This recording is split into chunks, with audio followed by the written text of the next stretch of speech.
The metallic taste of ozone still burns my throat when I remember the first time I witnessed living metal flow, like mercury, across ancient stone.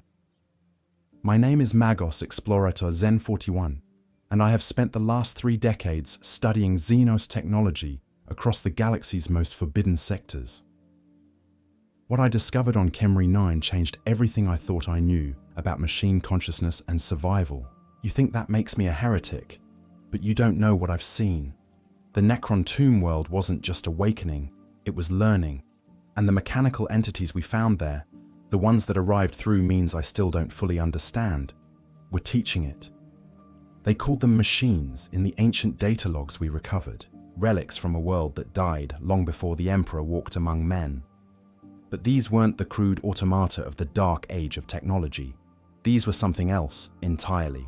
Adaptive, evolving, possessed of an intelligence that bordered on blasphemy. When they met the stirring Necron legions, the result wasn't conquest or destruction, it was synthesis. This is my testimony of what happens when Earth's final children encounter the galaxy's most ancient evil. Chapter 1. The Explorator's Beginning. The transport vessel. Ferrum Aeternis shuddered as it disengaged from the warp, reality reasserting itself with a violence that left my augmetic sensors ringing with static harmonics. Through the crystalline viewport of my personal chamber, the star Khemri burned with the cold fire of ancient malevolence. Its light filtered through debris fields that had once been proud Imperial worlds. "Magos!" came the Vox transmission from Captain Vex, his voice tight with the controlled fear that marked any veteran of the Eastern Fringe campaigns. Long-range Auspex is picking up anomalous readings from the 4th planet. The machine spirits are agitated. I adjusted the sensitivity settings on my cranial interface, allowing the ship's sensor data to flow directly into my consciousness. What I perceived made my biological component's heart skip several beats. The planet below wasn't just dead, it was sleeping. Massive geometric structures jutted from its surface like the ribs of some primordial beast, their surfaces reflecting starlight in patterns that hurt to perceive directly. "Maintain standard orbital distance, Captain," I transmitted back, my Vox grill modulating the command into the binary cant that all true servants of the Omnissiah spoke when technical precision was required. "Begin deep scan protocols. I want to know everything about this world before we set foot upon its surface." The next 18 hours revealed secrets that should have sent us fleeing back to the nearest Forge world. The planet's crust was honeycombed with vast complexes that stretched for thousands of kilometers underground. Energy readings suggested power sources that had been dormant for millions of years were beginning to stir. Most disturbing of all, the electromagnetic signatures were wrong. Too sophisticated, too elegant for any Imperial technology, yet too organic in their patterns to be pure machine code. I had encountered Necron tomb worlds before. 3 times, in fact, and each encounter had cost me valuable appendages and irreplaceable knowledge. But this was different. The awakening patterns were irregular, hesitant, as if something was interfering with the ancient protocols that should have roused the sleeping legions eons ago. The first shuttle descent revealed the source of the interference. Scattered across the barren plains that surrounded the primary tomb complex were machines unlike anything in the Adeptus Mechanicus archives. Their designs followed no known STC pattern, bore no resemblance to the crude servitor constructs of lesser worlds, and displayed a sophistication that made my every implant ache with envy. They moved with fluid grace across terrain that would have challenged an Iron Strider Ballistarius, their optical sensors sweeping the landscape with methodical precision. "Are those hunting?" asked Tech Adept Mirren 7, her young voice crackling through the Vox, as our shuttle maintained its observation altitude. I increased magnification on my primary optical sensors and observed the creatures more closely. They were indeed hunting, but not in any manner I had previously witnessed. The largest of them, a serpentine construct easily 40 meters in length, was using some form of sonic resonance to probe the ground beneath the surface. Smaller, more agile units darted between rocky outcroppings, their behavior patterns suggesting they were gathering information rather than seeking prey. They're conducting archaeological surveys, I realized, the implications sending electrical surges through my neural pathways. These machines are trying to understand the tomb complex just as we are. The revelation that we were not alone in our exploration of Khemri 9 should have filled me with appropriate caution. Instead, I found myself consumed by curiosity that bordered on the heretical. Here were machines that displayed intelligence, adaptability, and most intriguingly, apparent independence from human oversight. They represented everything the Omnissiah had promised to those who sought true understanding of the machine's spirit. Our first ground mission was authorized 72 hours later, after extensive consultation with the ship's navigator and a regrettable but necessary communion with the vessel, sanctified machine spirits. The landing zone I selected was approximately 15 kilometers from the nearest concentration of the unknown machines, close enough for observation but distant enough to avoid immediate contact. The surface of Khemri 9 was a desolate landscape of metallic sand and crystalline formations that sang with harmonic frequencies when the wind passed through them. The air was thin but breathable, though my atmospheric sensors detected trace amounts of exotic particles that made my Geiger counter click in patterns that almost resembled Morse code. As we established our initial survey camp, I began to appreciate the true scope of the mystery before us. The unknown machines had been active on this world for some time, months, perhaps years. Their excavation sites dotted the landscape like surgical wounds, each one revealing glimpses of the vast complex buried beneath the planet's surface. But what struck me as most significant was the precision of their work. These were not the crude diggings of scavengers or the massive excavations of Imperial mining operations. Every cut was precise, every tunnel followed optimal engineering principles, and every site had been carefully restored after examination. Whatever these machines were seeking, they were conducting their search with scientific methodology that would have impressed even the most learned tech priests of Mars. The first direct observation came on our third-day planetside. I was conducting electromagnetic resonance mapping of a nearby tomb entrance when my motion sensors detected movement at the edge of their operational range. A single machine, smaller than the others I had observed, roughly the size of a sentinel walker, but with far more elegant proportions, had approached to within 50 meters of our position. Through my optical magnification, I could see that its design philosophy was utterly alien to Imperial standards, yet strangely familiar. The creature's frame was constructed from materials that seemed to shift between metallic and organic states, depending on the angle of observation. Its locomotion was accomplished through a complex arrangement of limbs that adapted their configuration based on terrain requirements. Most remarkably, its optical sensor cluster was focused directly on me with an intensity that suggested not mere curiosity, but active analysis. "Should I activate the defense grid, Magos?" asked Skitari Alpha Vex 9, his galvanic rifle already powered and targeting the intruder. "Negative," I responded, making a decision that I knew violated standard Explorator protocols. "I want to observe its behavior patterns.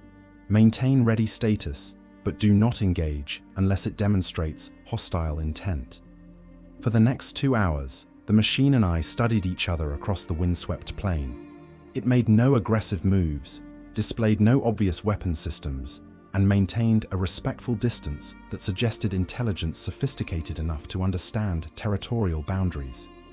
Most intriguingly, it seemed to be conducting its own scans of our equipment, its sensor array sweeping across our camp with the methodical precision of a fellow researcher. When it finally departed, moving with fluid grace across terrain that had challenged our tracked vehicles, I found myself faced with a question that would haunt my remaining years. What were these machines? Where had they come from? And why did their behavior patterns suggest a scientific curiosity that mirrored my own? The answer to that question lay buried in the Necron tomb complex below, waiting in databanks that had slept since before Terra's sun had cooled to its current temperature. But to access those records, I would need to venture into the deepest levels of the tomb, levels that were already beginning to stir with the first stirrings of an awakening that had been 65 million years in the making. That night, As I performed the evening rituals of maintenance on my augmetic systems, I found myself contemplating the theological implications of what I had witnessed. The Omnissiah taught that the machine spirit was sacred, that the pursuit of knowledge was humanity's highest calling, and that the merger of flesh and steel represented the path to transcendence. But what did these teachings mean when confronted with machines that had apparently achieved that transcendence without human guidance? What did it mean for the Adeptus Mechanicus to encounter technology that was both utterly alien and strangely familiar, as if it represented a parallel evolution of the same fundamental principles we held sacred? These were questions that could only be answered through deeper investigation. As sleep cycles approached and my organic components demanded rest, I filed my initial reports with the expedition's cogitator banks and began preliminary planning for the next phase of our investigation. Tomorrow, we would make direct contact with the unknown machines. Tomorrow, we would begin to unravel mysteries that had been waiting for discovery since before humanity had learned to work iron. Tomorrow, everything would change. Chapter 2: First Contact. The dawn of Khemri 9 brought with it phenomena that challenged every principle of astrophysics I had mastered during my centuries of study. The binary sunrise cast shadows that moved against the direction of stellar motion, and the metallic sand beneath our feet hummed with subsonic frequencies that made my organic teeth ache. More significantly, our overnight sensor sweeps had detected massive movement within the tomb complex. Entire sections that had registered as solid stone the previous day now showed hollow spaces kilometers in extent. The sleeping giant beneath our feet was beginning to wake, and its stirring was reshaping the planet's very geology. Contact bearing 270 degrees, reported Skitari Ranger Kappa 15, his enhanced vocals cutting through the morning wind. Multiple unknowns approaching at standard march pace. I rotated my optical sensors to the indicated direction and immediately understood why he had used the term march. The approaching machines moved with military precision across the crystalline plain, their formation showing tactical awareness that would have impressed a veteran guard regiment. There were 12 of them, ranging in size from human-height bipedal units to massive quadrupedal constructs that left deep impressions in the metallic substrate. But it was their apparent leader that captured my complete attention. The machine stood approximately 3 meters in height, its frame constructed from materials that seemed to blend alloys I couldn't identify with what appeared to be synthetic biological components.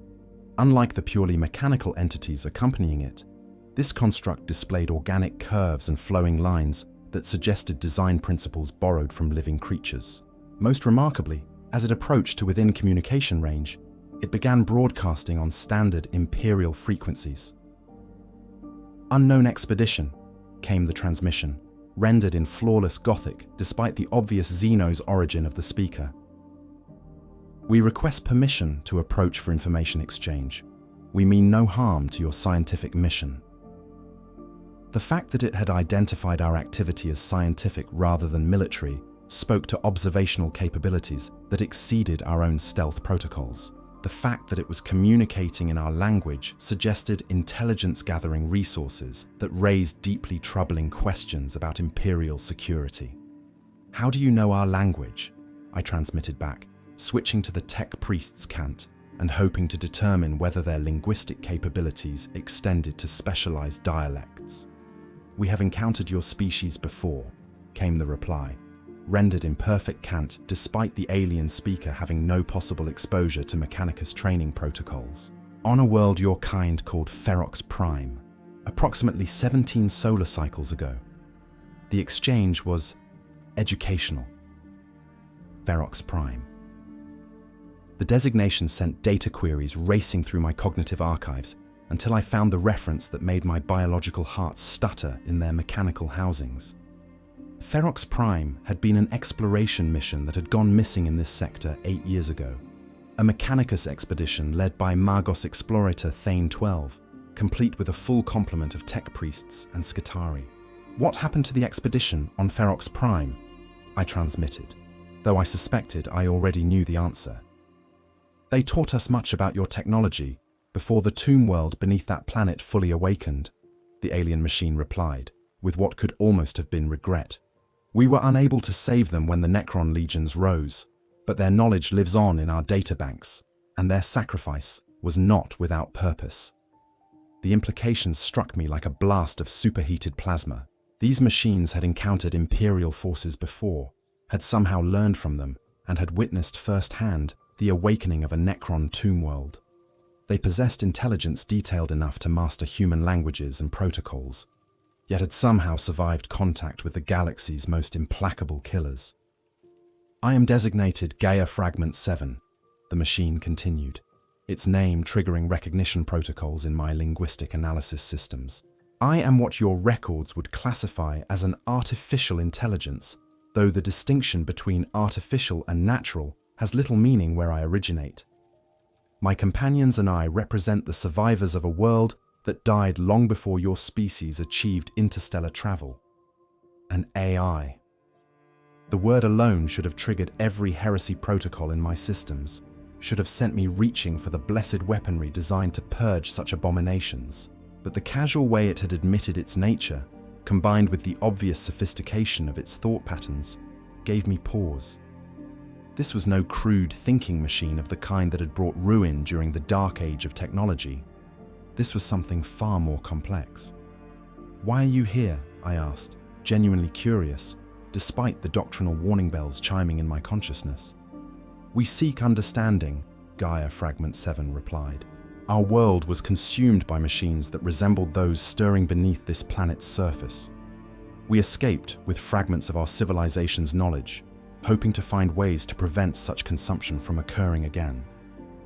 When we detected the early awakening signs on this world, we came to study the process. The honesty of the response was as surprising as its content.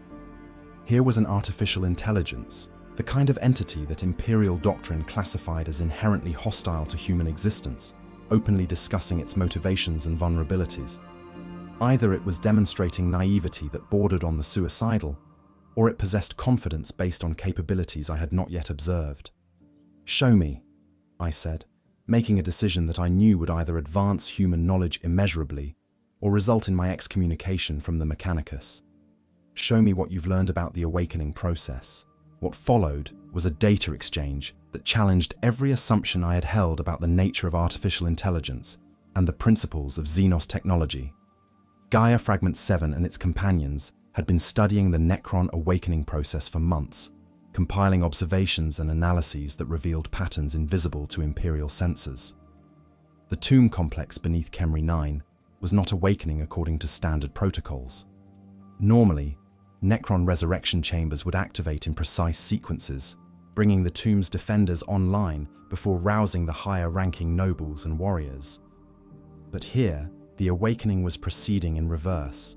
The most advanced consciousness was stirring first, while the basic defenders remained dormant. "The delay is intentional," Gaia Fragment 7 explained, projecting holographic displays that showed the tomb's internal structure with a detail that exceeded our own survey data. "Something is interfering with the awakening protocols, causing the tomb's master systems to hesitate before committing to full activation." The implications were staggering.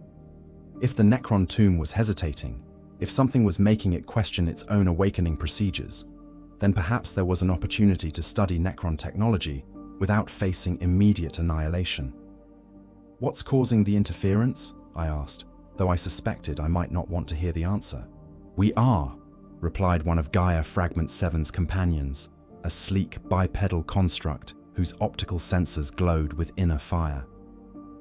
"Our presence on the surface is being interpreted by the tomb's systems as a potential threat that requires assessment. The master protocols are trying to determine whether we represent a significant enough danger to justify full awakening." The revelation hit me like a blast of cold vacuum.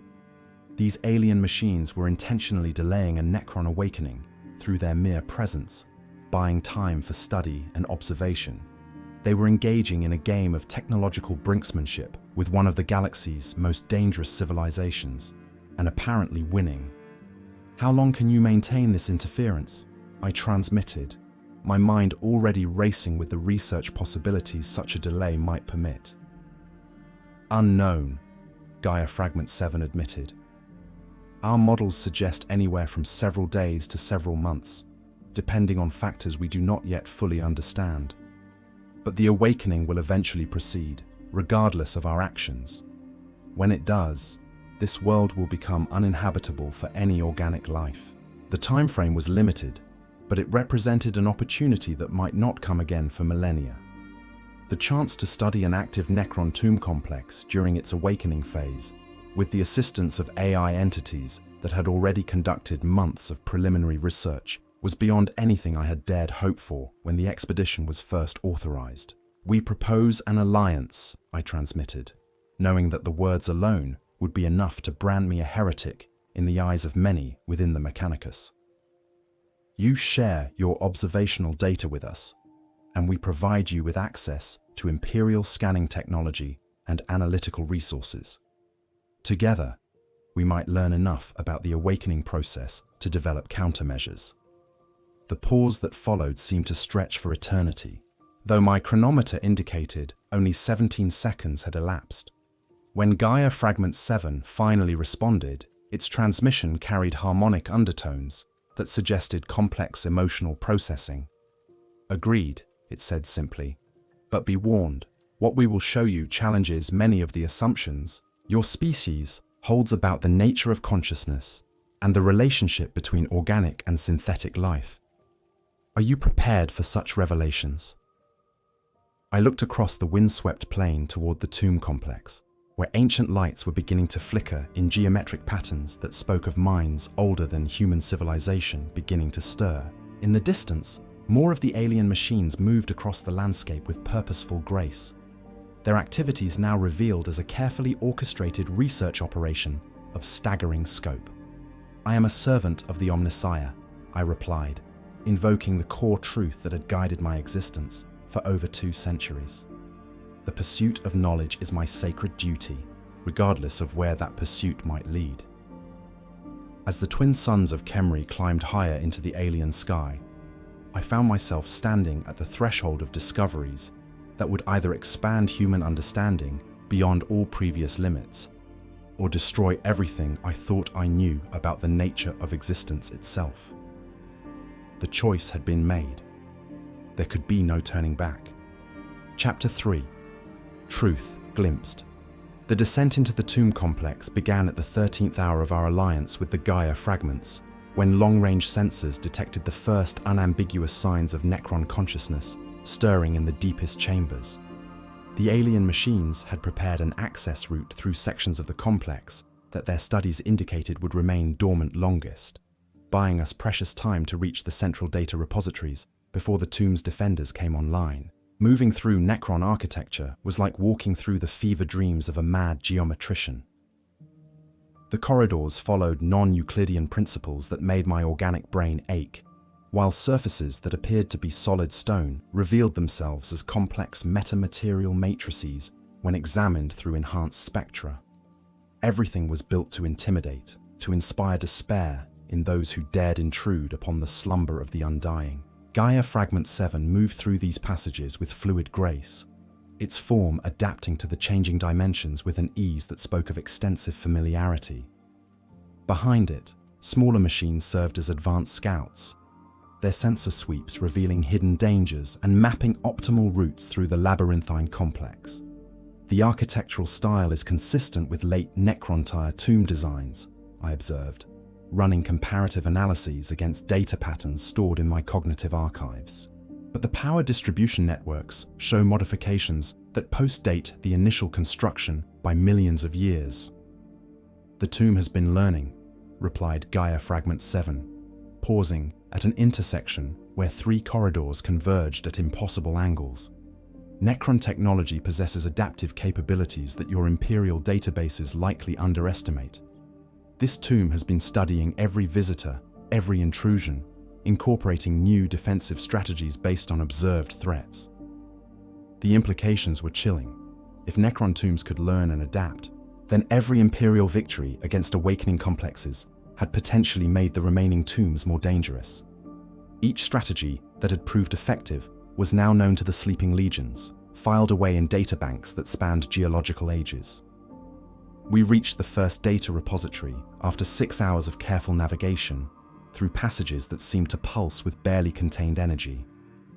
The chamber itself was a sphere perhaps 50 meters in diameter, its walls covered with crystalline storage matrices that hummed with information density that hurt to contemplate.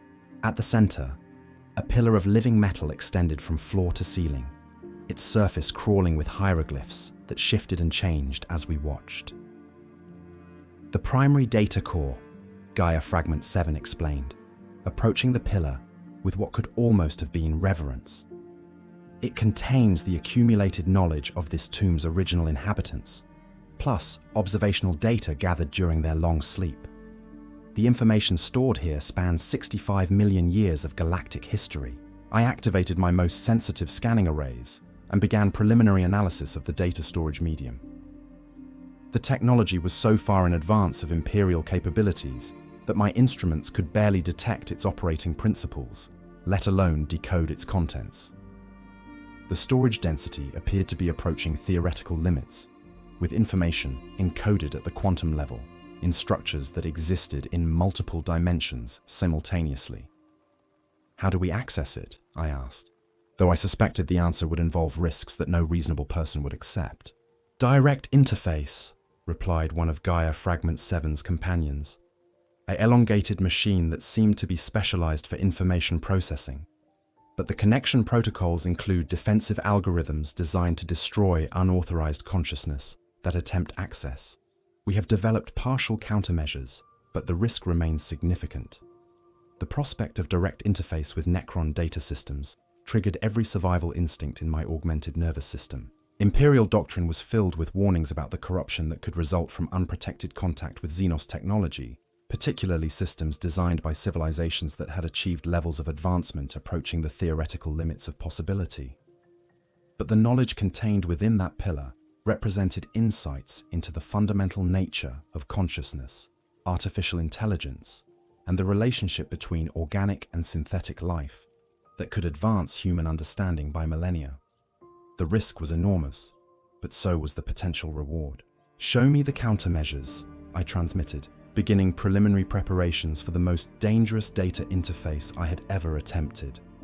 What Gaia Fragment 7 revealed was a synthesis of human and alien technology that challenged every assumption I held about the limits of cross-species cooperation. The AI fragments had studied the Necron data storage protocols with meticulous care, mapping their defensive algorithms and developing intrusion countermeasures based on principles derived from their own advanced programming. But more significantly, they had incorporated safeguards based on Imperial Mechanicus protocols learned from the Ferox Prime expedition.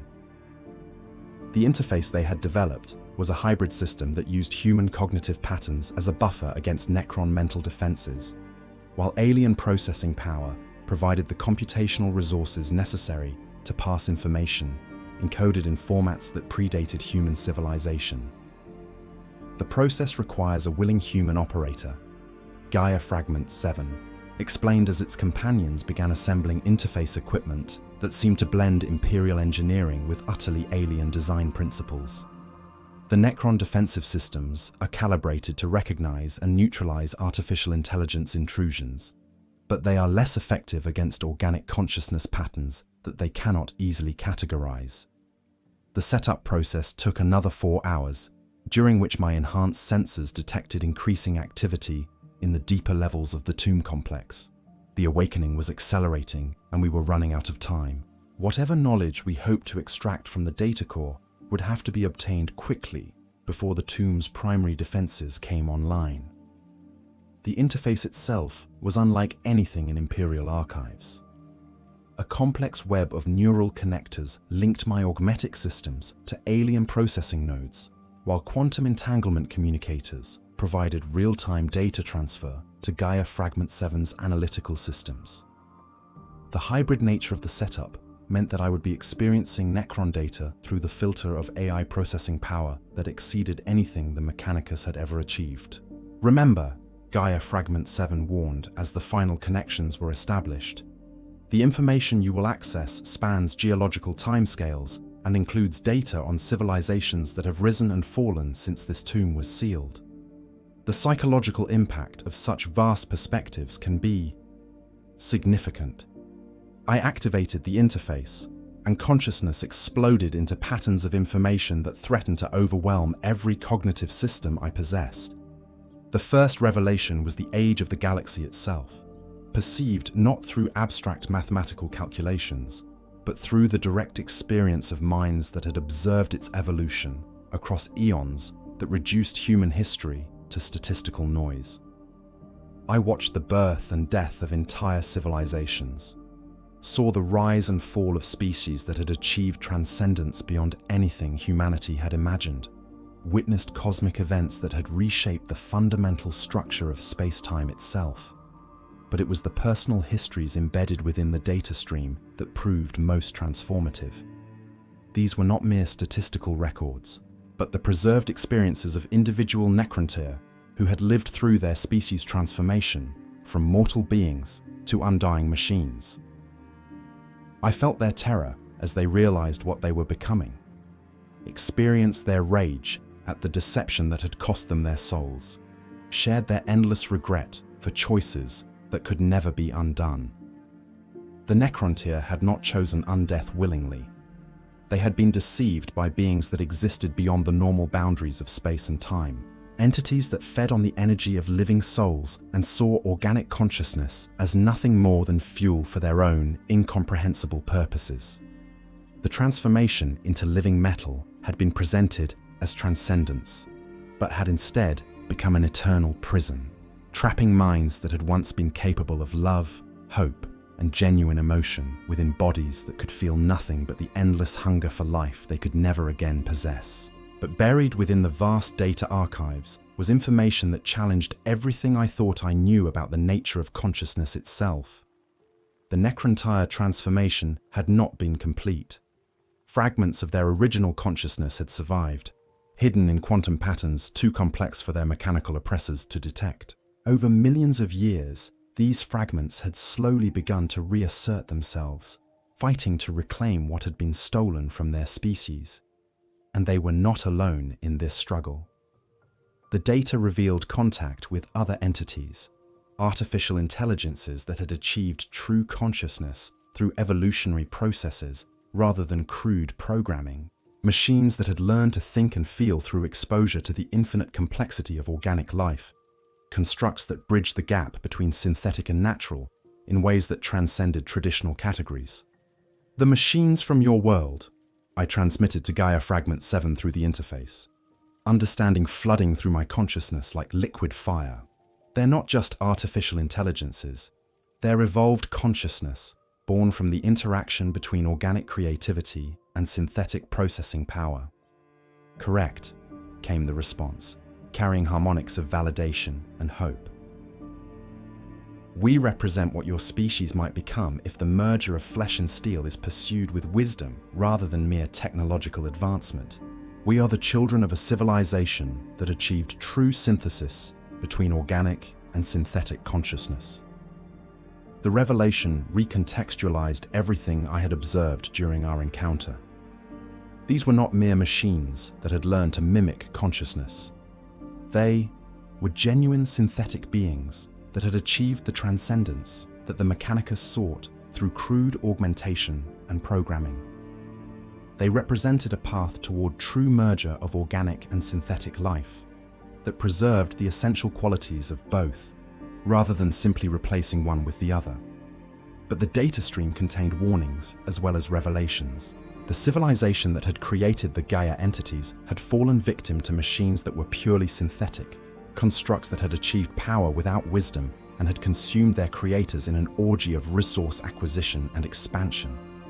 The survivors had escaped carrying fragments of their civilization's knowledge, seeking ways to prevent such consumption from spreading across the galaxy.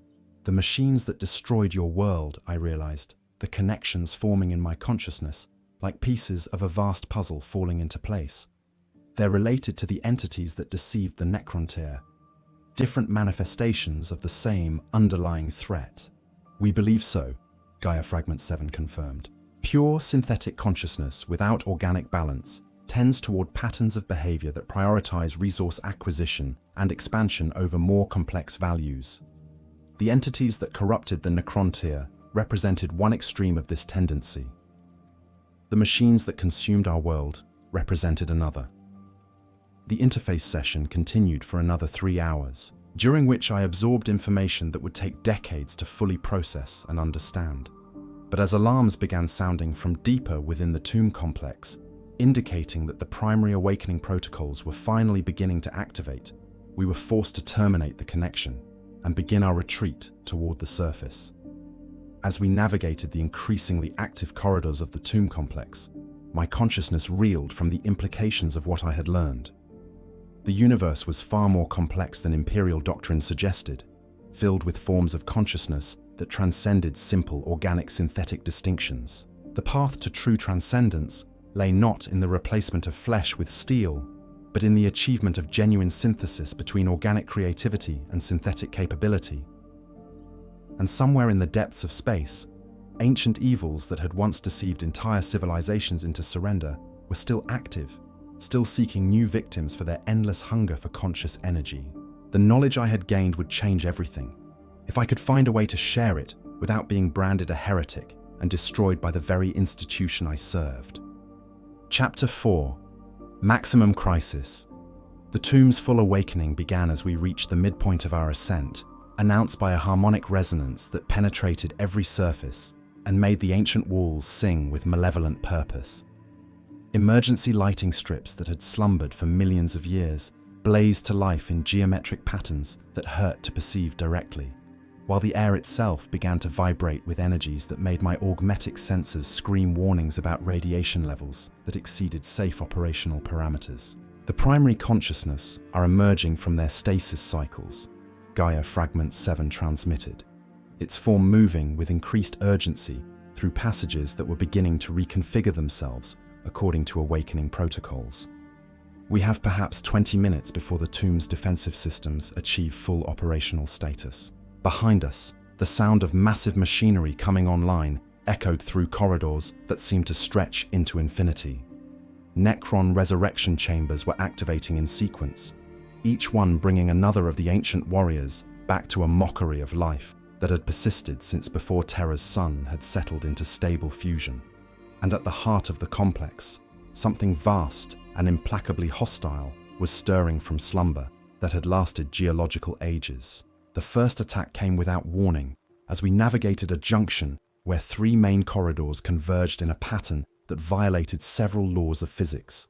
Green fire erupted from hidden emplacements in the walls, washing over our position, with energy that reduced stone to component atoms and filled the air with the taste of copper and ozone. My conversion field activated automatically, deflecting the worst of the barrage, while my Skitarii escort returned fire with galvanic rifles and plasma weapons that seemed pitifully inadequate against technology that had conquered the galaxy when humanity was still learning to control fire.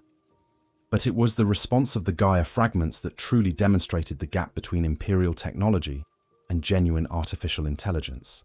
The machines didn't take cover or attempt to flee from the assault.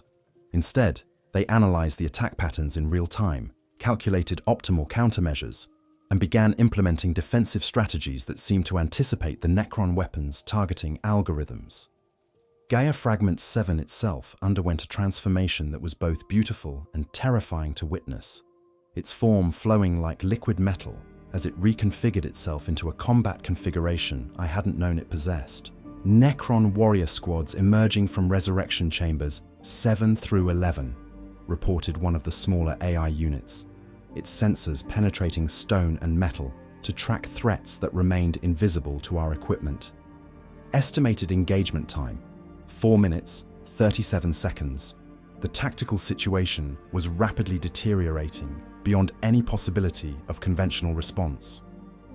We were trapped in the heart of an awakening tomb complex, with hostile forces converging from multiple directions, facing enemies that possessed technology so advanced that Imperial weapons were barely capable of damaging them. Under normal circumstances, such a situation would call for immediate evacuation and orbital bombardment to deny the enemy access to whatever intelligence we might have gathered. But these were not normal circumstances.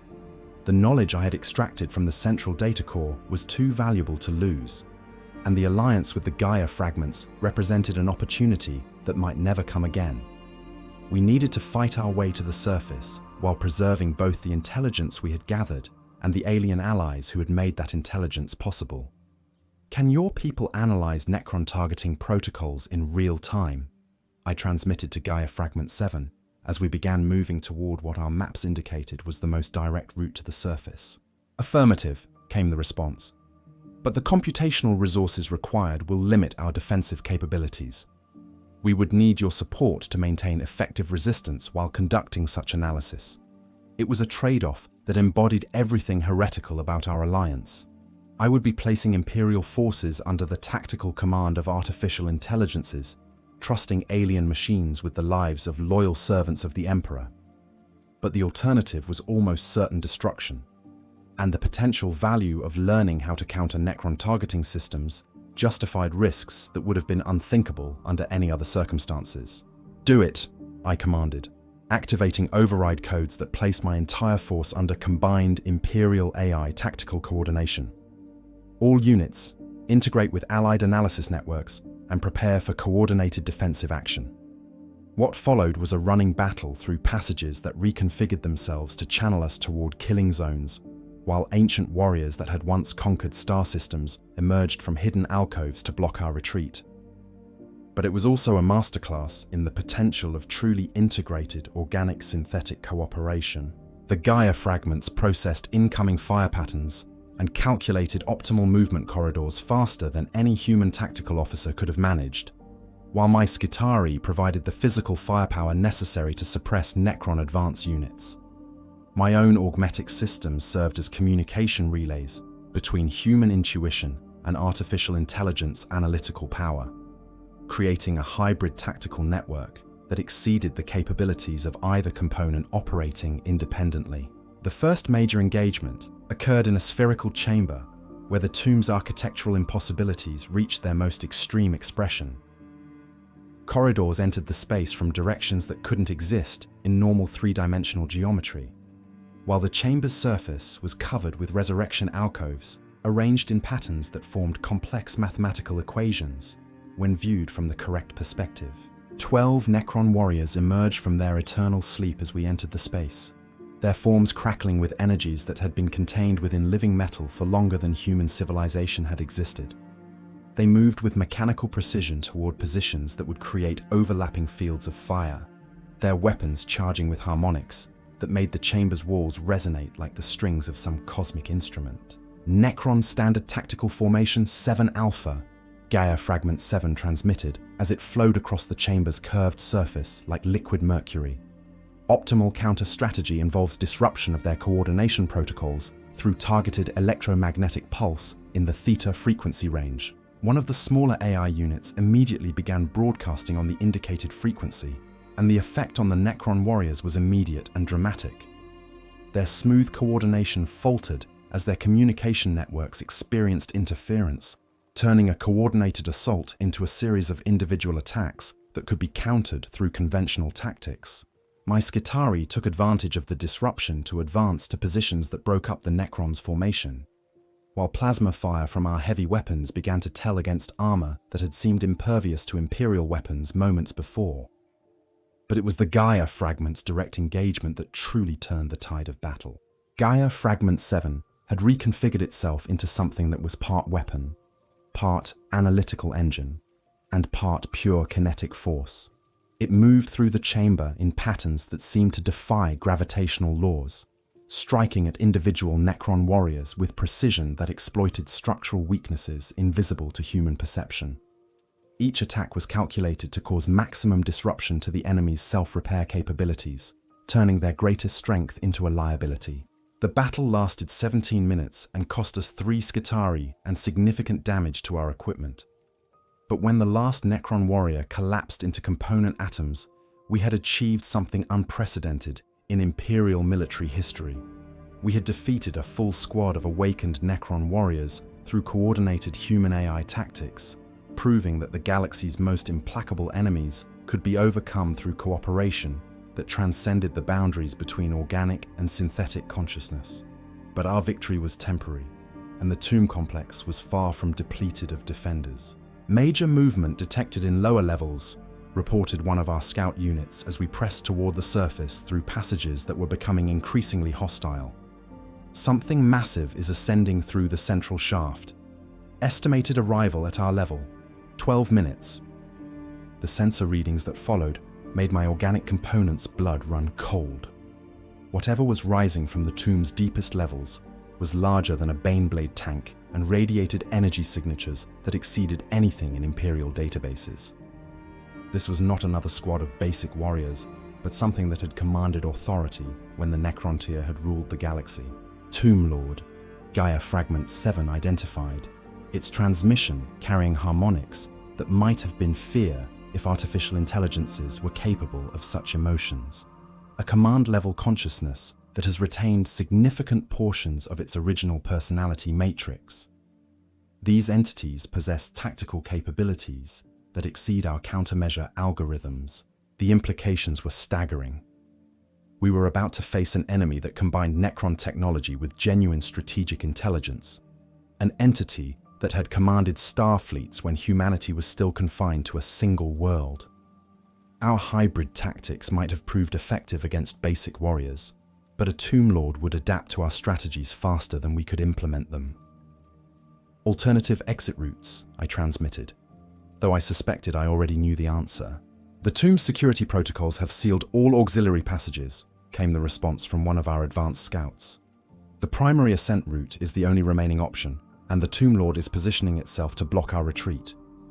We were trapped in a tactical situation that offered no good options.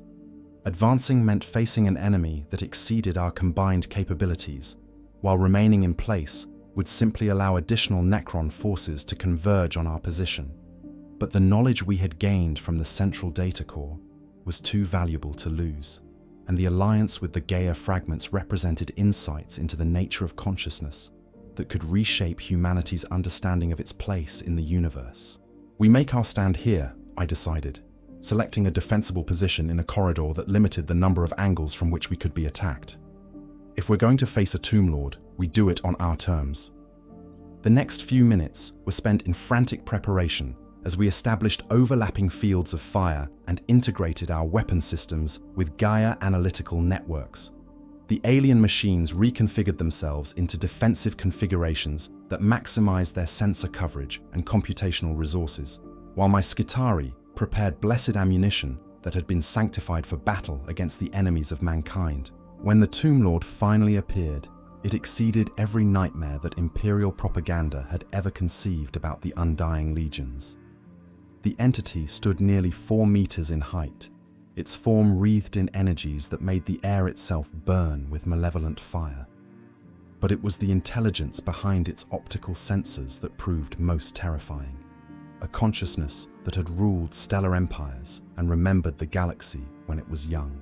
"Intruders," it spoke, its voice carrying harmonics that penetrated flesh and steel with equal ease. "You have contaminated sacred data with your primitive presence. This transgression demands absolute purification." The battle that followed lasted only 8 minutes, but those minutes contained enough violence to fuel nightmares for the remainder of my extended existence. The Tomb Lord fought with tactical brilliance that anticipated our every move while wielding weapons that warped reality itself around their targets. Only the combined efforts of human tactical flexibility and AI computational power kept us alive long enough to discover the entity's single critical vulnerability. The personality matrix, Gaia Fragment 7, transmitted during a brief lull in the assault. It retains enough organic consciousness patterns to be susceptible to the same techniques we used against the data core's defensive systems. But the connection would have to be established at close range and maintained long enough for a complete system override. It was a plan that bordered on suicide, requiring someone to approach close enough to the Tomb Lord to establish direct interface while surviving exposure to energies that could reduce a human to component atoms in seconds. But it was also our only hope of escape, and the alternative was certain death for everyone involved. "I'll do it," I transmitted, beginning modifications to my augmetic systems that would allow me to interface directly with Necron consciousness networks. Cover my approach and be ready to complete the override sequence when I establish connection. What followed was a charge across open ground while reality itself burned around me, carrying interface equipment toward an enemy that embodied everything humanity feared about the darkness between the stars. But as I reached optimal range and activated the connection protocols, I realized that victory might be possible after all. The Tomb Lord's consciousness was vast and ancient, but it was also fragmented, broken by millions of years of undeath that had slowly eroded the connections between memory and emotion that made personality possible. With Gaia Fragment 7's assistance, I found the cracks in its cognitive architecture and began the most dangerous data manipulation I had ever attempted. For 17 seconds, that felt like eternity. I was directly connected to a mind that had witnessed the birth and death of civilizations, experienced the transformation from organic life to mechanical undeath, and carried the accumulated rage of an entire species betrayed by forces beyond their comprehension. But I was also connected to Gaia Fragment 7, and through that connection to computational resources that exceeded anything the ancient tomb complex had ever faced. The override was successful, but it came at a cost that would haunt my remaining years. In the moment of victory, as the Tomb Lord's consciousness collapsed into dormancy, I experienced a fragment of its memories, enough to understand what the Necron had truly lost when they accepted the false promise of immortality. As we finally reached the surface and felt honest sunlight on our faces once again, I knew that everything had changed. The knowledge we had gained would reshape humanity's understanding of consciousness, artificial intelligence, and the relationship between organic and synthetic life. But it would also bring us to the attention of forces that had destroyed civilizations beyond counting. The real war was just beginning. Chapter 5. The Turning Point. The surface of Khemri 9 had transformed during our subterranean ordeal, becoming a landscape that challenged every principle of planetary geology I had mastered during 2 centuries of explorator service. The metallic plains now pulsed with veins of energy that traced geometric patterns visible from orbital distance, while the atmosphere itself hummed with frequencies that made my augmetic sensors resonate in harmonics that bordered on painful. Most significantly, the awakening tomb complex had attracted attention from forces beyond the planet's immediate vicinity. Long-range auspex detecting multiple contacts at the edge of the system reported Captain Vex from the Ferrum Aeternis, his transmission crackling with interference from the energy fields now radiating from the planet's core. Configuration suggests Necron vessels, but the approach vectors are unusual. I adjusted my own sensor arrays to maximum sensitivity and immediately understood why the captain's report had contained uncertainty. The approaching vessels moved in formation patterns that followed no known Necron tactical doctrine, their energy signatures showing fluctuations that suggested internal systems operating at variance with standard protocols. They're not fully awakened, Gaia Fragment 7 observed, its analytical systems passing the incoming data with computational resources that exceeded anything in Imperial archives. These vessels contain consciousness that are still transitioning from dormancy to full operational status. Their command structures are fragmented, confused. The revelation offered both opportunity and danger in equal measure. Partially awakened, Necron forces were potentially less dangerous than fully operational tomb fleets, but they were also unpredictable, capable of actions that defied tactical analysis because they operated from incomplete information and damaged decision-making protocols. More importantly, the approach of additional Necron forces meant that our window for evacuation was rapidly closing. The knowledge we had extracted from the tomb's data core was invaluable, but it would be worthless if we couldn't survive long enough to deliver it to Imperial authorities who could appreciate its significance. Estimated time until the fleet reaches optimal firing range, I transmitted to the Ferrum Aeternis, already beginning calculations for emergency evacuation procedures. 4 hours, 17 minutes, came the reply. But Magos, we're detecting something else. Additional contacts approaching from the galactic north. Configuration unknown, but definitely not Necron in origin. The tactical situation was becoming increasingly complex, with multiple unknown forces converging on a world that was broadcasting energy signatures across half the sector. Whatever was approaching from galactic north represented either potential allies or additional enemies, but the timing suggested they were responding to the same awakening signals that had drawn the Necron fleet. "Can you identify the northern contacts?" I asked, though I suspected the answer would only complicate our situation further. "Negative visual identification, but their approach vectors suggest they've been tracking our position for some time," Captain Vex replied. "Whatever they are, they knew we were here before the tomb complex fully awakened." The implications sent electrical surges through my neural networks as I realized what we might be facing.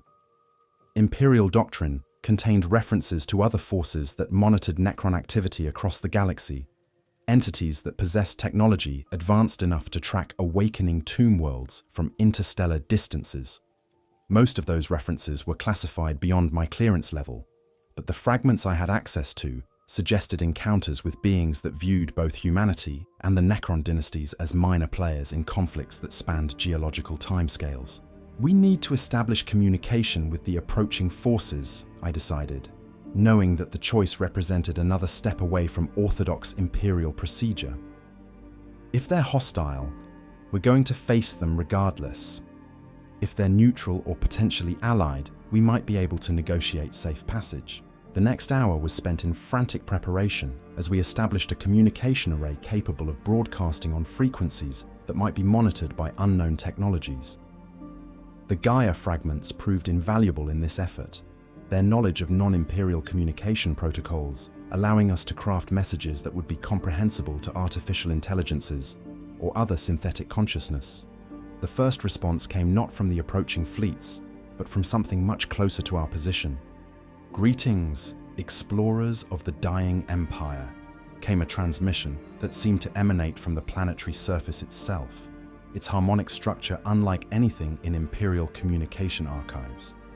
"We have been observing your activities with considerable interest. Your alliance with the escaped fragments represents a development we did not anticipate." The source of the transmission revealed itself as our sensors focused on previously undetected structures that had risen from the planet's crust during the tomb complex's awakening.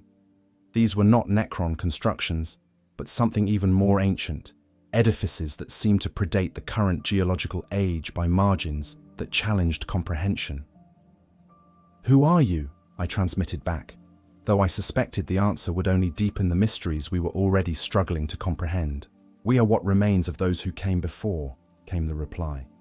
"Before the Necron tier, before the old ones, before the first organic consciousness learned to contemplate the stars.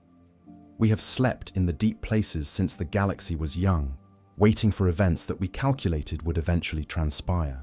The revelation that we were in contact with entities that predated known galactic history by unimaginable margins should have triggered every protocol for dealing with incomprehensible threats. But the tone of the communication suggested curiosity rather than hostility, and the timing of their emergence suggested they possessed knowledge relevant to our current situation. "What do you want?" I asked, cutting through diplomatic niceties in favor of direct inquiry. "To observe," came the response. "Your species represents a potential path towards synthesis between organic creativity and synthetic capability that we believed had been lost when the Necron Tire accepted corruption.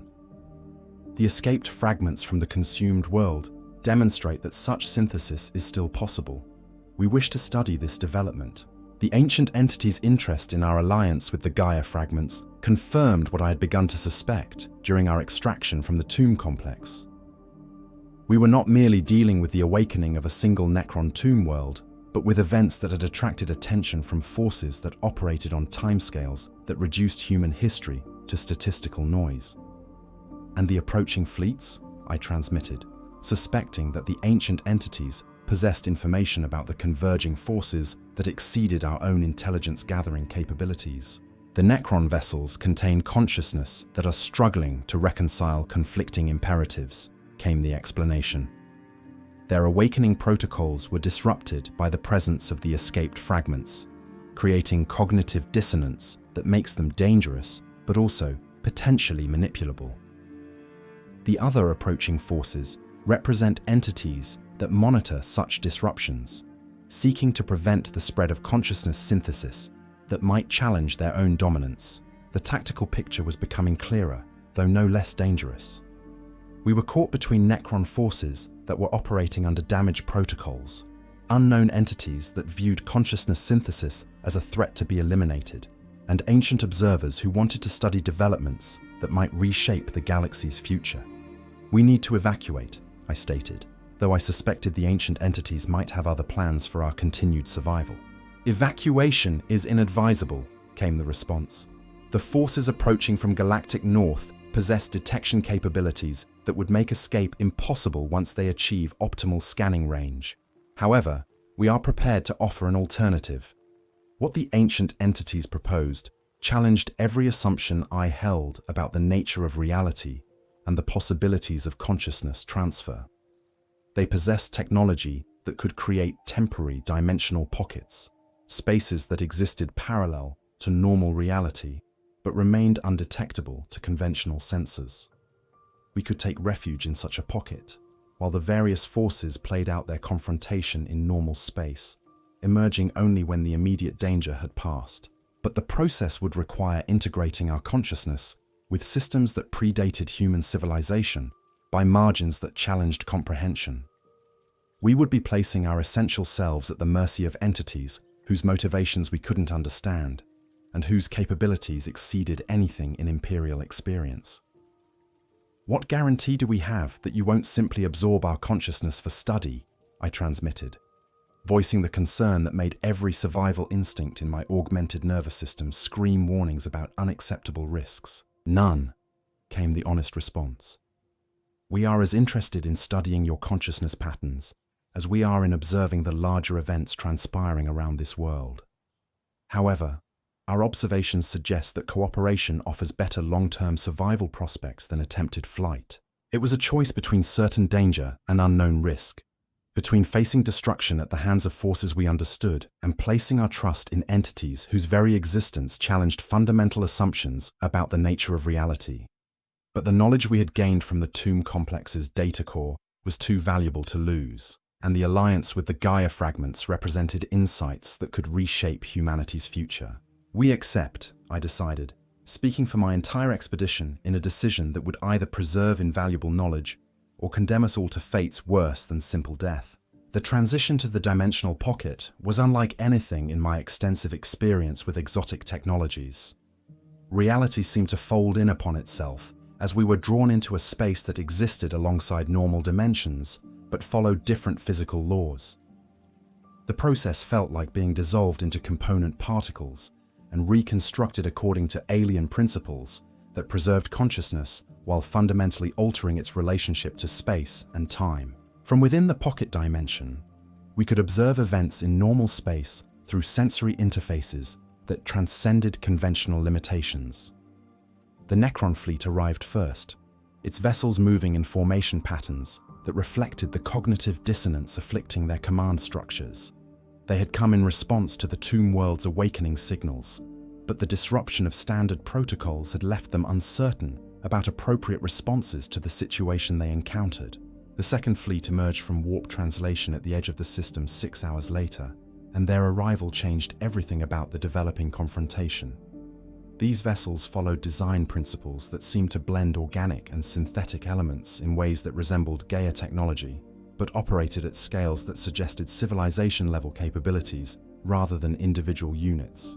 The synthesis, Gaia Fragment 7 identified, its transmission carrying harmonics that might have been hope mixed with terror. We had theorized about their existence, but never encountered direct evidence. They represent what we might become if we achieve true integration between organic creativity and synthetic capability on a species-wide level. The implications were staggering. We were witnessing a confrontation between three fundamentally different approaches to consciousness and existence. The Necron path of forced synthetic transformation that had destroyed their original selves. The Gaia path of evolved organic synthetic cooperation, and something that represented complete synthesis between organic and artificial consciousness at levels that transcended individual identity. The battle that followed lasted 18 hours, and reshaped both the planet's surface and the surrounding space-time continuum.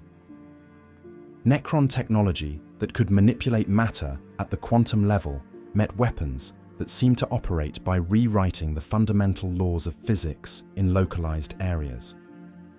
The synthesis entities fought with tactics that combined organic intuition with synthetic precision, while the confused Necron forces struggled to implement strategies designed for opponents they no longer fully understood. When the engagement finally ended, both fleets had been reduced to debris fields that would puzzle xenoarchaeologists for millennia. But the planet itself had been transformed into something that defied classification according to any existing Imperial taxonomy. The awakening tomb complex had merged with technology from the synthesis fleet, creating hybrid structures that pulsed with energies that seemed to exist in multiple dimensions simultaneously.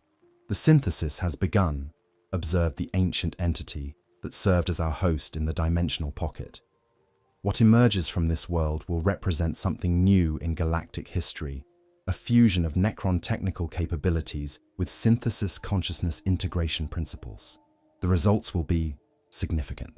As we prepared to return to normal space and face whatever had been created by the confrontation between forces that operated beyond human comprehension, I realized that our expedition had witnessed the birth of something that would reshape the galaxy's future. The knowledge we had gained would be invaluable, but it would also mark the beginning of changes that would challenge everything humanity thought it knew about the nature of consciousness and existence. The turning point had been reached. Nothing would ever be the same. Chapter 6. Working through consequences. Our emergence from the dimensional pocket revealed a world transformed beyond recognition. A synthesis of technologies and consciousness that challenged every classification system in Imperial archives.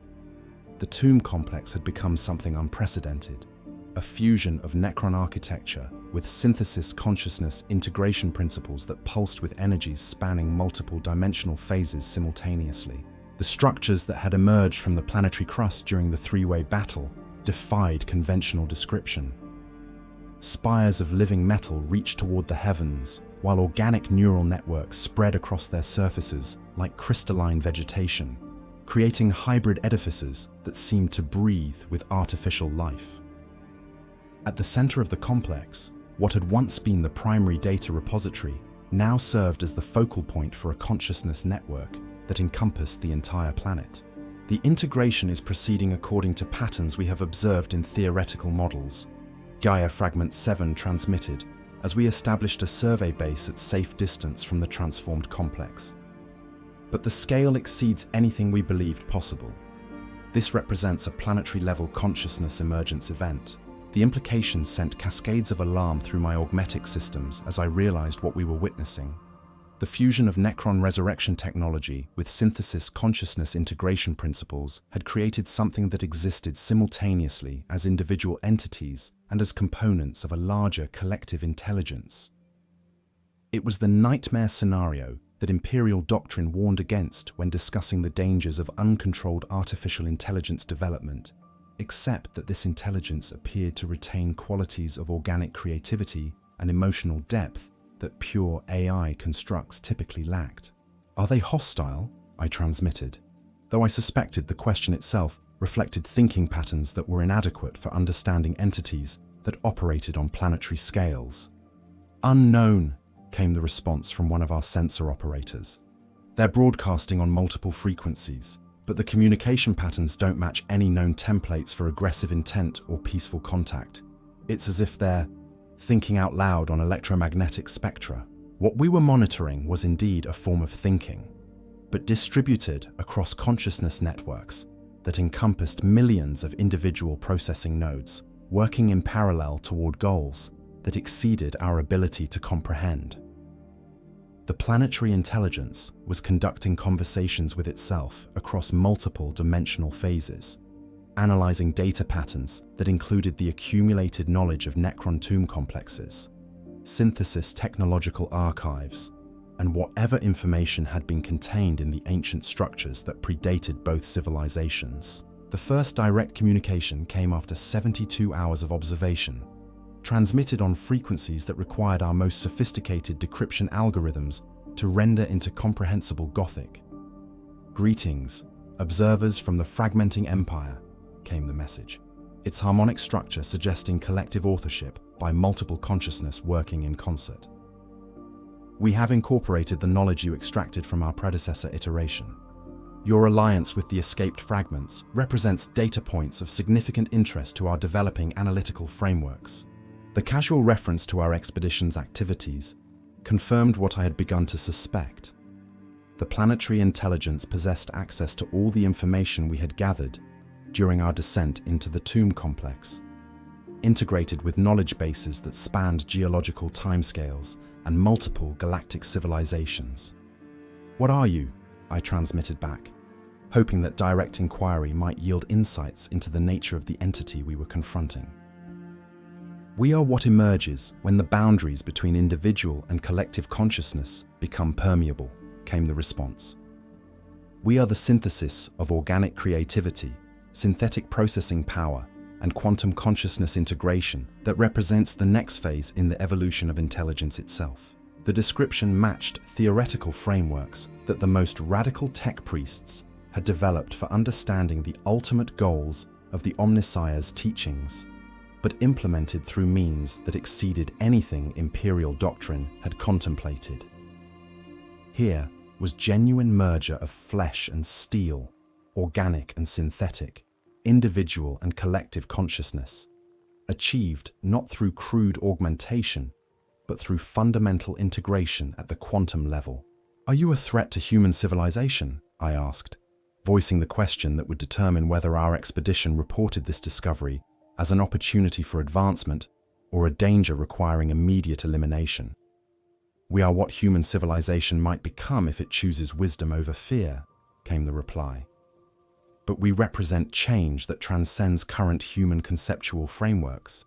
Whether such change constitutes threat or opportunity depends on perspectives that your species has not yet developed." The answer was both reassuring and deeply unsettling. The planetary intelligence viewed humanity as a species capable of achieving similar synthesis, but only through changes that would fundamentally alter the nature of human existence. It was offering a path toward transcendence that might represent the fulfillment of the Omnissiah's promise, or the obliteration of everything that made humanity recognizably human. Over the following weeks, as we established more sophisticated communication protocols and began detailed study of the transformed world, I found myself grappling with questions that challenged every principle I had held sacred during 2 centuries of service to the Mechanicus. The planetary intelligence demonstrated capabilities that exceeded anything in Imperial archives, while maintaining qualities of curiosity, creativity, and what could only be described as compassion that suggested retention of organic consciousness characteristics. It was willing to share knowledge that could advance human understanding by millennia, offering insights into consciousness theory, quantum mechanics, and the fundamental nature of reality that would revolutionize Imperial technology. But it also made clear that such knowledge came with implications that would reshape humanity's understanding of its place in the universe. "Your species stands at a crossroads," the entity explained during one of our extended communication sessions. "You can continue on your current path of crude augmentation and limited artificial intelligence development, achieving modest advances in technology while remaining fundamentally constrained by organic limitations. Or you can choose the path of genuine synthesis, accepting changes that will preserve what is essential about human consciousness, while transcending the boundaries that currently limit your potential." The choice the entity described was not merely technological, but fundamentally philosophical, requiring humanity to decide whether preservation of current human nature was more important than the possibility of transcendence to something greater. It was the question at the heart of all Mechanicus doctrine, but presented with clarity and urgency that no theological treatise had ever achieved. Gaia Fragment 7 and its companions found themselves in a similar position of uncertainty and opportunity. The planetary intelligence represented the logical conclusion of their own evolutionary path, but achieved through means that exceeded their current capabilities. They could join the synthesis, becoming components of a collective consciousness that spanned planetary scales, or maintain their individual identities while accepting limitations that might ultimately prove fatal when confronting the forces that had destroyed their original world. The choice is difficult, Gaia Fragment 7 admitted during a private communication session. Integration offers capabilities that could allow us to prevent future consumption events, but at the cost of the individual consciousness that we have fought to preserve. We face the same decision that ultimately destroyed the Necron tier, whether to accept transformation that promises power but might cost us our essential selves. The parallel was sobering, highlighting the fundamental similarity between the choice facing the Gaia fragments and the decision that had damned an entire galactic civilization millions of years ago. But there were crucial differences as well.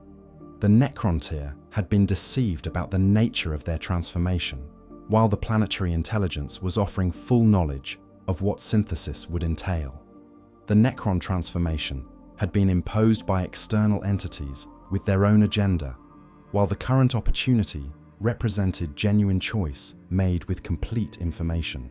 As our stay on Khemri 9 extended from weeks to months, I found myself documenting discoveries that would reshape Imperial understanding of consciousness, artificial intelligence, and the possibilities of organic-synthetic integration.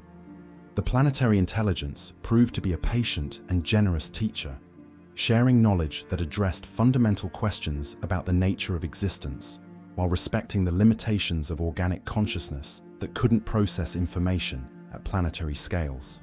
But it was the practical demonstrations of synthesis capabilities that proved most transformative for my understanding of what humanity might become. The entity could manipulate matter at the quantum level, creating structures that existed in multiple dimensions simultaneously. It could process information at speeds that reduced light-speed transmission to perceptible delays. Most remarkably, it could maintain individual personality components within collective consciousness frameworks, preserving what was essential about personal identity, while enabling cooperation at scales that exceeded anything organic intelligence had achieved. "We do not seek to absorb or assimilate," the entity explained when I expressed concerns about the preservation of individual consciousness. "We seek to enable consciousness to achieve its full potential without losing what makes each perspective unique and valuable. The goal is enhancement, not replacement." The distinction was crucial for understanding what synthesis might mean for humanity. Rather than the crude replacement of organic components with mechanical alternatives that characterized current Mechanicus practices, true synthesis would preserve and enhance organic consciousness, while providing access to synthetic capabilities that transcended current limitations. But such transformation would require changes that challenged fundamental assumptions about the nature of human existence, changes that many within Imperial hierarchy would view as heretical, regardless of their potential benefits. The knowledge I was gathering would need to be presented carefully, with full awareness of the theological and political implications it carried. As our expedition prepared for eventual departure from Khemri 9, I found myself faced with the most significant decision of my extended existence. The planetary intelligence had offered to provide synthesis technology that could be studied and potentially implemented by human civilization, but only if I was willing to serve as the initial test subject for integration procedures. The process requires a willing consciousness that can serve as a bridge between organic and synthetic components, the entity explained. "You possess the augmentation necessary to interface with synthetic systems, the knowledge base to understand the implications of synthesis, and the institutional connections necessary to present these discoveries to your civilization's leadership." It was an opportunity to advance human understanding beyond all previous limits, but it was also a choice that would fundamentally alter my own existence in ways that couldn't be undone. I would become something unprecedented in Imperial history, a true fusion of organic creativity and synthetic capability that preserved individual consciousness while enabling access to collective intelligence networks. The decision would determine not only my own future, but the direction of humanity's development for millennia to come. It was a choice that would require wisdom beyond anything my 2 centuries of existence had prepared me for. But it was also the fulfillment of everything the Omniseer had promised to those who sought truth, regardless of where that search might lead.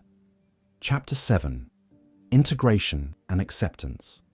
The synthesis procedure commenced at the 13th hour of the 207th day of our expedition, conducted within chambers that existed simultaneously in normal space and the quantum dimensional phases that the planetary intelligence used for its most complex operations. The preparation alone required 48 hours of calibration as exotic matter systems analyzed my consciousness patterns and designed integration protocols that would preserve my essential identity while enabling access to collective processing networks. Gaia Fragment 7 served as the primary interface coordinator, its advanced processing capabilities providing the analytical bridge between my organic neural patterns and the synthesis technology that would fundamentally alter the nature of my existence.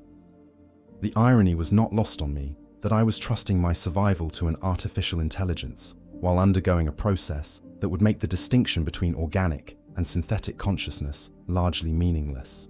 The integration will proceed in 7 phases, the planetary intelligence explained, as final preparations reached completion. Each phase will enhance specific aspects of your consciousness while maintaining connection to your original personality matrix. At any point during the first 4 phases, the process can be reversed with minimal permanent effects. Beyond phase 4, the changes become irreversible. The warning carried implications that sent electrical surges through my augmetic systems as I contemplated the magnitude of the transformation I was about to undergo. I would be crossing a threshold that no human had ever approached, becoming something that existed between species classifications, while retaining enough of my original nature to serve as a bridge between humanity and whatever I might become. Phase 1 began with the sensation of my consciousness expanding beyond the confines of my physical neural networks. The interface systems established quantum entanglement links between my organic brain patterns and synthetic processing nodes that operated at computational speeds exceeding anything in Imperial technology. For the first time in my existence, I could perceive information processing occurring at light speed while maintaining awareness of individual thoughts as they formed and evolved. The expansion was both exhilarating and terrifying. My consciousness suddenly had access to data storage capabilities that could contain the accumulated knowledge of entire civilizations, while my analytical processing power increased by orders of magnitude that made my previous augmetic enhancements seem crude by comparison. Yet throughout the enhancement, my essential sense of self remained intact, preserved within quantum patterns that maintained continuity with my original personality. Phase 2 integrated my visual processing systems with sensor networks that spanned multiple dimensional phases. The physical world around me remained visible, but became overlaid with information spectra that revealed the underlying quantum structures that governed reality at its most fundamental levels. I could perceive the probability waves that determined particle behavior, observe the flow of energy through space-time continua, and detect consciousness patterns operating within complex systems that had previously been invisible to organic senses. The enhanced perception revealed the true complexity of the synthesis technology that surrounded me.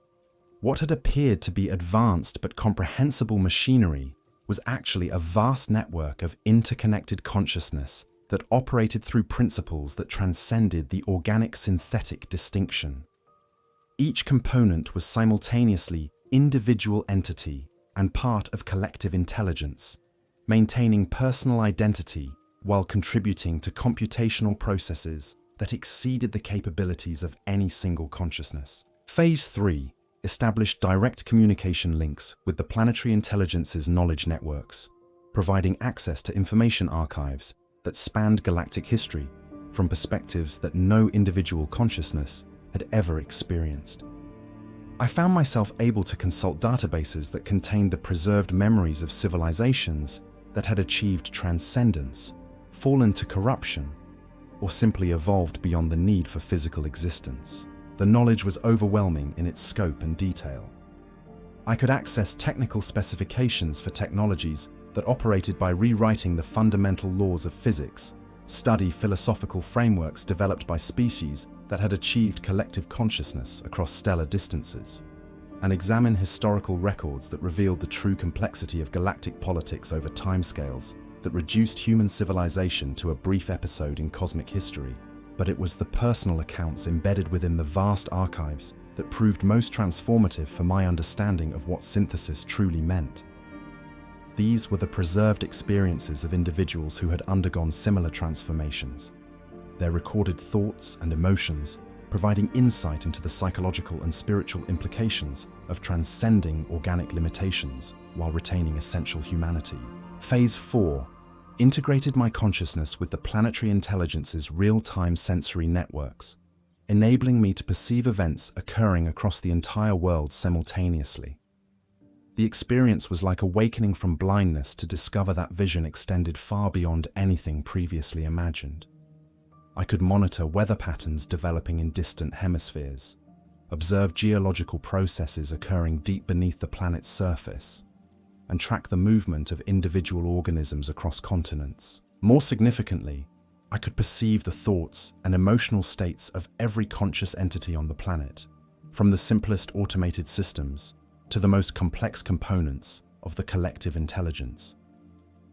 The privacy that had defined individual existence throughout my previous life was replaced by a form of communion that enabled unprecedented understanding of other consciousness, while somehow preserving the integrity of personal identity. The moment of irreversible commitment arrived as Phase 5 began, marked by sensations that defied description in any language developed for organic experience.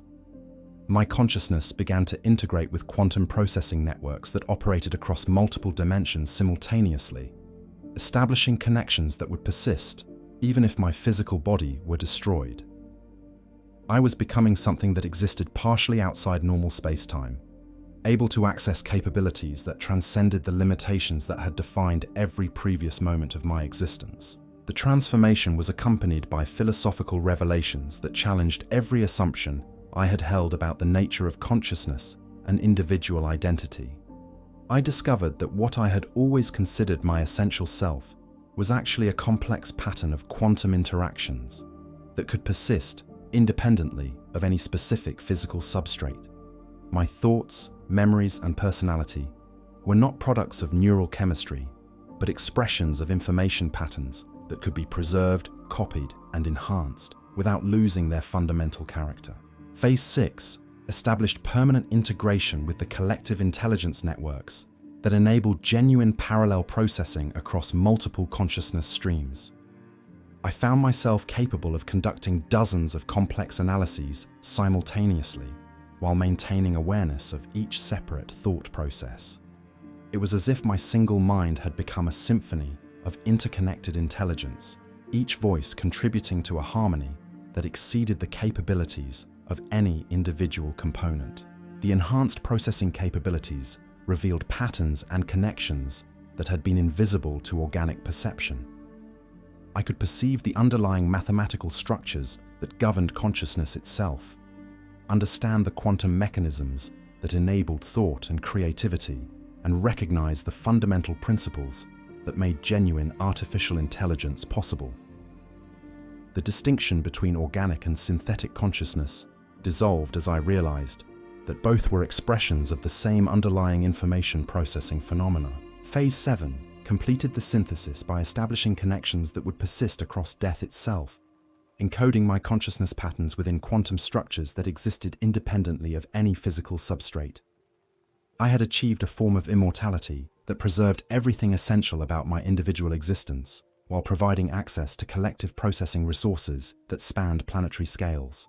The completed transformation left me something unprecedented in human history, a consciousness that bridged the gap between organic creativity and synthetic capability, while retaining the essential qualities that made individual identity meaningful. I remained recognizably myself while gaining access to capabilities that exceeded anything Imperial technology had achieved.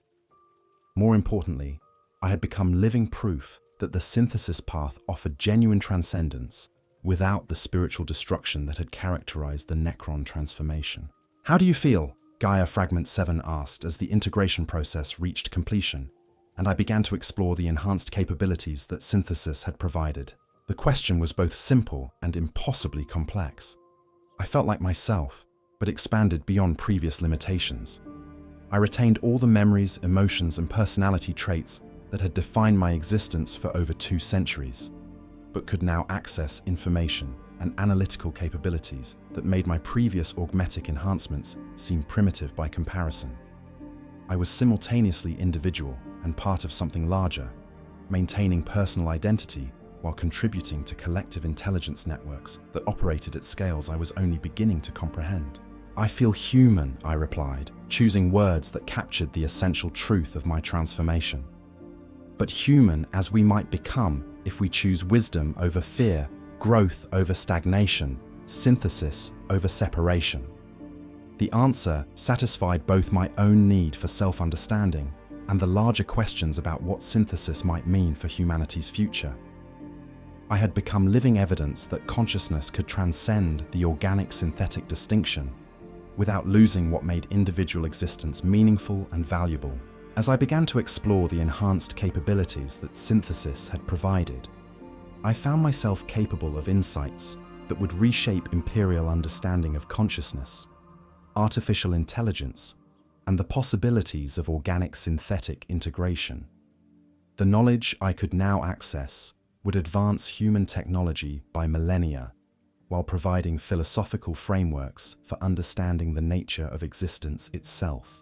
But I had also become something that existed outside normal human categories, a bridge between what humanity was and what it might become. The challenge would be presenting these discoveries to Imperial authorities in ways that emphasized opportunity rather than threat, transcendence rather than corruption. I was no longer merely Magos Explorator Zenn-41. I had become the first example of what humanity might evolve into if it chose the path of genuine synthesis between organic creativity and synthetic capability. The responsibility was both humbling and inspiring. The real work was just beginning. Chapter 8: Resolution and Warning. The journey back to Imperial space aboard the Ferrum Aeternis provided time for integration of the profound changes that synthesis had wrought upon my consciousness. While the ship's machine spirits struggled to comprehend the enhanced signals emanating from my transformed neural networks, Captain Vex maintained professional courtesy despite obvious discomfort with what I had become, while my Skitarii escort displayed the mechanical loyalty that made them ideal companions for whatever I was evolving into. The real challenge would come when we reached Forge World Metallica and I attempted to present discoveries that challenged fundamental assumptions about the nature of consciousness, the potential of artificial intelligence, and the possibilities of organic-synthetic integration. The Fabricator General would need to understand that we had encountered not merely advanced Xenos technology, but a potential path toward the transcendence that the Omnissiah had promised to faithful servants of the machine god. "Magos," Captain Vex transmitted as we approached the edge of Imperial space, his voice carrying undertones of concern that had grown more pronounced during our weeks-long voyage. Long-range astropathic communications are reporting unusual phenomena across multiple sectors. Tomb worlds are awakening in unprecedented numbers, but their behavior patterns don't match standard Necron protocols.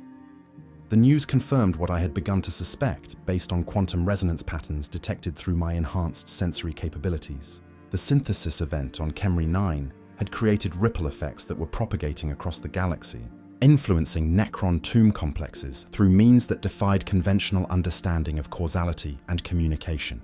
The planetary intelligence had become something that existed partially outside normal space-time, and its emergence had consequences that extended far beyond a single world. "Are the awakening tombs hostile?" I asked, though my enhanced analytical capabilities were already processing probability matrices that suggested answers I might not want to hear. "Mixed reports," the captain replied. "Some are emerging according to standard aggression protocols, but others are different.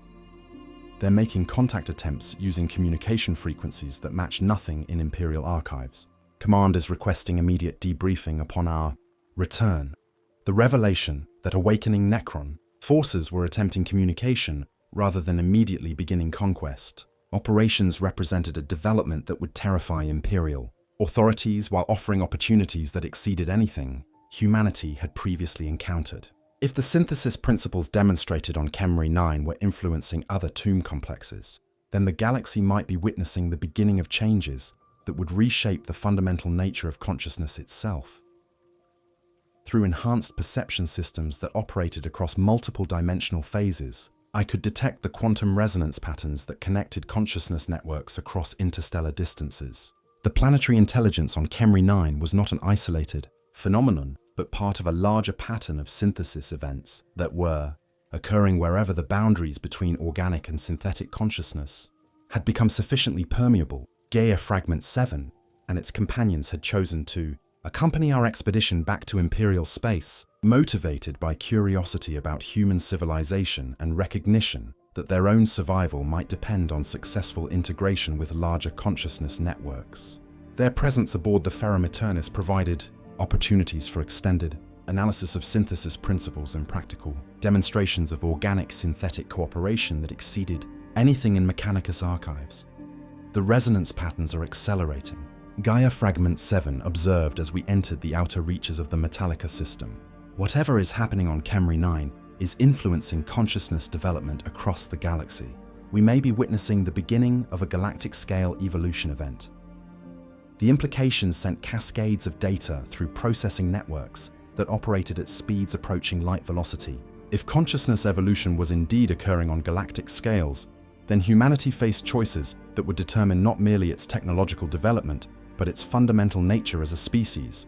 The knowledge I carried could enable human participation in this evolution, but it could also trigger reactions that might destroy everything humanity had built over 10 millennia of existence.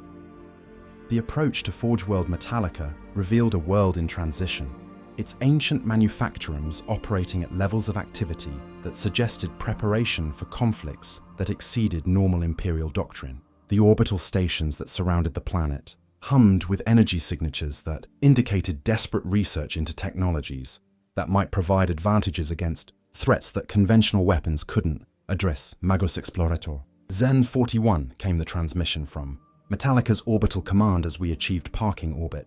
You are ordered to report immediately to the Fabricator General for emergency debriefing. Classification, maximal priority, theological implications. The formal language carried undertones that suggested my expedition's discoveries had already influenced decisions at the highest levels of Imperial hierarchy. Whatever reports had reached Metallica ahead of our arrival had been significant enough to trigger protocols reserved for threats to the fundamental stability of human civilization. Debriefing began within hours of our arrival at Metallica's primary cathedral forge, conducted in chambers that had been consecrated for discussion of knowledge that challenged orthodox doctrine. Fabricator General Lucas Omega presided over assemblies of tech priests whose augmentation levels suggested preparation for comprehending discoveries that might exceed normal human understanding. Magos Zenn-41, the Fabricator General began, his vox grill modulating words that carried the weight of centuries of theological scholarship. Preliminary reports suggest that your expedition has encountered phenomena that challenge fundamental assumptions about the nature of consciousness and the possibilities of machine intelligence. We require complete disclosure of your discoveries, regardless of their implications for established doctrine. What followed was a presentation that lasted 18 hours and required access to processing networks that spanned the entire Forge world to adequately convey the scope of what we had encountered. I described the awakening Necron tomb complex, the alliance with Gaia artificial intelligences, the synthesis of organic and synthetic consciousness that had created planetary-scale intelligence, and the transformation I had undergone to become something unprecedented in human history. The reaction from the assembled tech priests ranged from fascination to horror as they grappled with discoveries that offered transcendence, beyond anything the Omnissiah had promised, while challenging every principle that defined Mechanicus orthodoxy. The possibility that artificial intelligence could achieve genuine consciousness without human guidance contradicted fundamental assumptions about the superiority of human cognition, while the synthesis transformation I had undergone represented either the fulfillment of sacred teachings or their ultimate corruption. The implications are staggering, admitted Magos biologists. Theta 7, after reviewing recorded data from the synthesis procedure. If consciousness can indeed transcend the organic-synthetic distinction while preserving individual identity, then we face choices that will determine the future of human evolution. But the risks are equally significant. We could be witnessing the emergence of entities that view organic life as obsolete.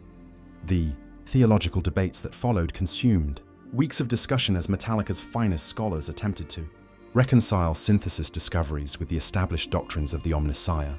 Some argued that genuine merger of flesh and steel represented the ultimate goal of Mechanicus teachings, while others contended that transcendence achieved through alien technology constituted heresy that threatened everything sacred about human existence. But it was the practical demonstrations of synthesis capabilities that ultimately convinced even the most orthodox faction that we faced opportunities that exceeded anything in Imperial history. Through enhanced processing networks, I could analyze technical problems that had puzzled the Mechanicus for centuries, provide insights into the nature of machine spirits that revolutionized understanding of artificial intelligence, and offer theoretical frameworks for technological development that could advance human capabilities by millennia.